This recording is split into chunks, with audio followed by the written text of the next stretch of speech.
Hola, hola, hola. Continuamos con un punto más del tema de los éteres, alcoholes y éteres, y vamos a ver cómo obtener alcoholes, cómo obtener, éteres a partir de alcoholes en medio ácido. Vamos a sintetizar éteres partiendo de alcoholes.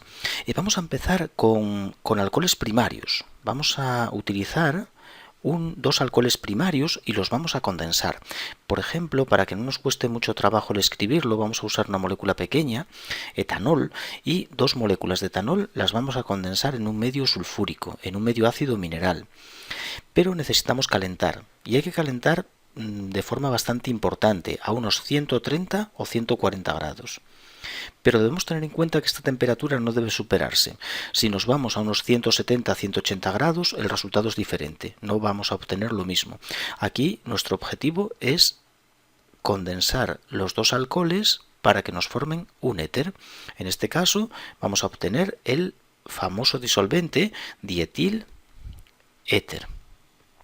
Bien, ¿qué es esa reacción que comento que puede ocurrir si nos pasamos calentando el alcohol en medio sulfúrico a 170-180 grados? Pues en ese caso se va a producir una reacción de eliminación que deshidrata el alcohol y lo convierte en eteno, liberando una molécula de agua. Esta reacción en la que el alcohol se convierte en alqueno es muy interesante, pero aquí en este caso no me interesa porque estamos estudiando el tema de los éteres y por tanto quiero obtener éteres, no alquenos. Bien, así que hay que controlar la temperatura en unos 130, como mucho 140 grados. Y vamos a ver el mecanismo de esta reacción, cómo tiene lugar. Tenemos el etanol, lo ponemos en un medio sulfúrico, los protones del ácido sulfúrico van a protonar el alcohol, es básico y se va a protonar. Esto va a convertir el OH en el ion oxonio, que es un buen grupo saliente, y como está en una posición primaria, este oxonio está en un carbono primario, el carbono alfa es primario, no se puede ir. No se puede ir porque forma un carbocatión primario, de manera que la única forma que tiene la reacción de continuar es mediante un mecanismo de tipo SN2, en el que una segunda molécula de alcohol ataca al carbono alfa sacando el agua.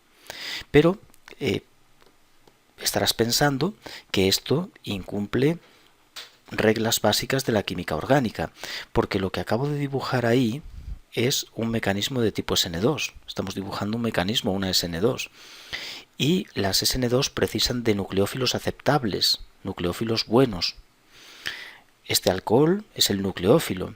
Ataca al carbono que tiene el grupo saliente, se forma el enlace que tengo dibujado en rojo y bueno, después de la pérdida de un protón ya tendríamos el producto final, pérdida de protón que lo puede hacer el hidrógeno sulfato.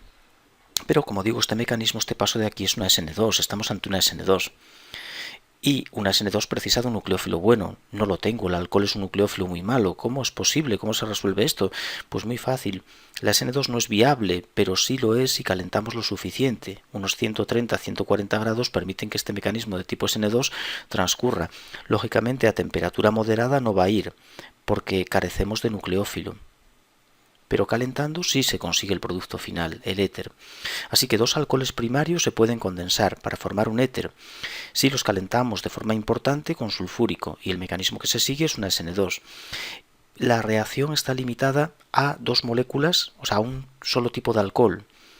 No mezclar dos alcoholes diferentes porque si no se generan mezclas de éteres. Es decir, el éter formado va a ser siempre simétrico porque procede de dos moléculas del mismo alcohol.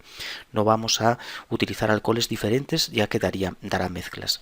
Bien, ahora vamos a ver qué ocurre cuando uno de los alcoholes es secundario o terciario. Vamos a condensar alcoholes secundarios o terciarios. Uno de ellos debería ser o secundario o terciario. Vamos a ver lo que ocurre. Por ejemplo, vamos a condensar el isopropanol. Vamos a condensar el isopropanol, que es un alcohol secundario. El carbono alfa del alcohol tiene dos cadenas y lo vamos a condensar con metanol. Con metanol lo ponemos en un medio sulfúrico, un medio ácido, medio sulfúrico, y vamos a ver cómo estos alcoholes condensan pues para formar un éter. Es un método de síntesis de éteres. Aquí se va a formar el enlace entre el oxígeno del metanol y el carbono secundario del isopropanol. Este oxígeno del metanol se unirá al carbono del isopropanol. Veamos el mecanismo, por qué se genera este tipo de producto y se liberará una molécula de agua.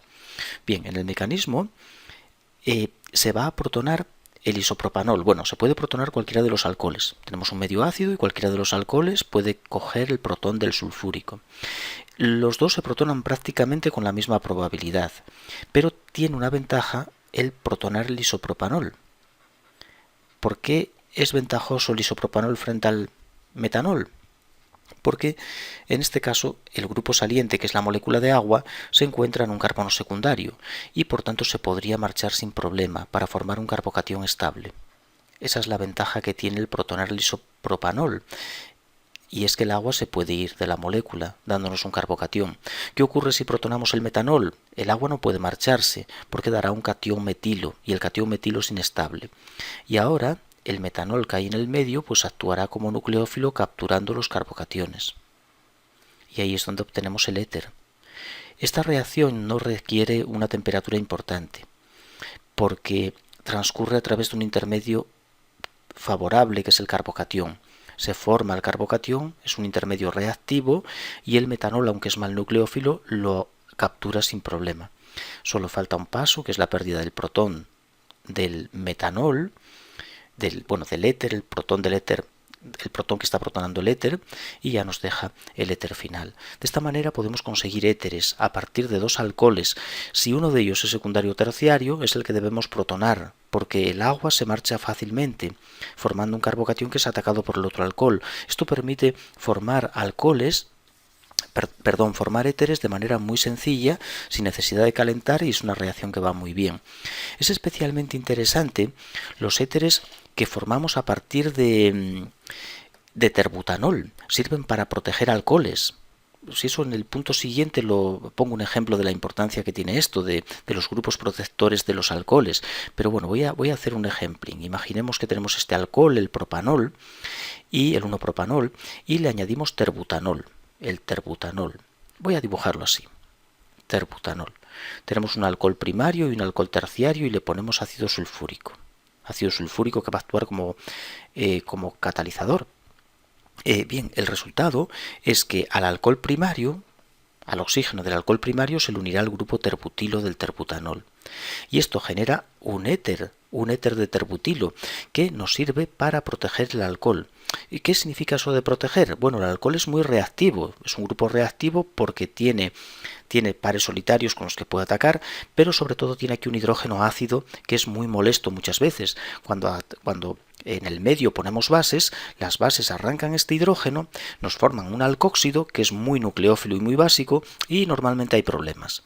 De manera que cambiar este hidrógeno por una cadena y formar un éter estabiliza la molécula, es decir, la hace muy poco reactiva, y por tanto se dice que el alcohol se ha protegido. Estarás pensando, bueno, pero lo que has hecho es convertirlo en otra cosa, has perdido tu alcohol. No, porque si a continuación le ponemos sulfúrico acuoso, sulfúrico diluido, rompe por ahí la molécula y nos deja libre el propanol de nuevo.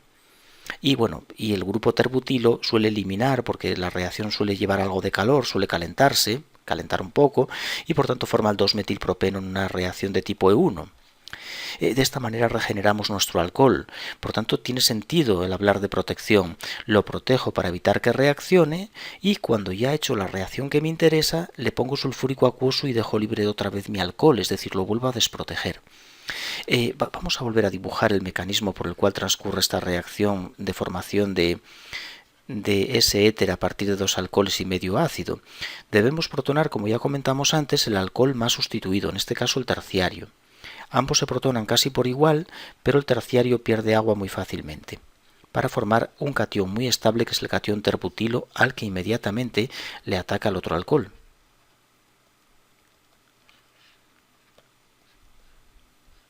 Y de esta manera logramos nuestro éter. Tan solo nos falta un paso en el que los hidrógenos sulfatos que han quedado en el medio, o el agua, a veces hay algo de agua, aunque el agua no es muy buena porque tiende a hidrolizar el éter. Entonces muchas veces se usa sulfúrico catalítico. Para evitar ese problema, los hidrógenos sulfatos recuperan el protón y ya tenemos nuestro éter. Y este éter, por una reacción inversa, si ponemos sulfúrico acuoso y calentamos un poco, tiende a descomponerse, dejándonos libre el alcohol que hemos protegido.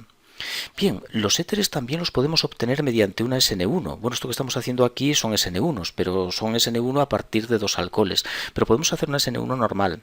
Por ejemplo, si tenemos un aloalcano, imaginemos este bromoalcano terciario, y le ponemos metanol, pues mediante una SN1 normal obtenemos un éter. Así se consigue un éter.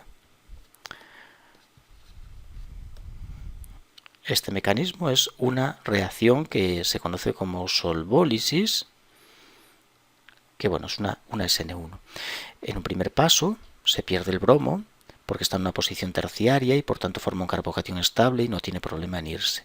Y a continuación el metanol que tenemos en el medio ataca con sus pares libres al carbono positivo, al carbocatión, y nos forma un éter. Quitamos el protón, el bromuro, por ejemplo, que se fue al medio, recoge ese hidrógeno, ese protón, y ya está nuestro éter. La SN1 también nos permite obtener éteres. De hecho, en el vídeo anterior dejamos un ejercicio sin hacer, no podíamos, mediante Williamson, obtener este éter, porque ninguna de las desconexiones nos permitía, mediante una SN2, obtener la molécula. Sin embargo, ahora, si desconectamos por aquí, y a la parte carbonada le ponemos un bromo, un grupo saliente, y a la parte que queda con oxígeno le ponemos un hidrógeno para que sea un alcohol, para que sea etanol, esta combinación de un sustrato terciario con un alcohol, mediante una SN1, nos permite obtener el éter final. También se podría resolver este ejercicio mediante dos alcoholes y protones. Mediante, en vez de aquí un bromo, poner un OH, y estos dos alcoholes en medio ácido también condensarían para formar el producto final. Williamson no siempre nos permite obtener el éter que buscamos. Hay veces que el alcóxido o bien es impedido o no es primario, y por tanto elimina mayoritariamente y no nos permite obtener el éter. Entonces podemos buscar estas opciones de un sustrato terciario con un alcohol, o bien dos alcoholes en medio ácido sulfúrico. Bueno, pues vamos a dejar aquí el punto 9.18 de síntesis de éteres a partir de alcoholes, y bueno, ahora ya nos quedan unas reacciones de los éteres para terminar por fin. Vamos a ver cómo los éteres pueden romper en medios ácidos. Precisamente la reacción que desprotege un alcohol que previamente hemos protegido con terbutanol. Se puede desproteger, por ejemplo aquí, se podría romper este enlace si ponemos sulfúrico acuoso. Con sulfúrico acuoso ese enlace se rompe y nos dejaría libre el etanol. En realidad esto también podría verse como un grupo protector. Y después vamos a abrir epóxidos. Vamos a abrir epóxidos para terminar ya con el tema.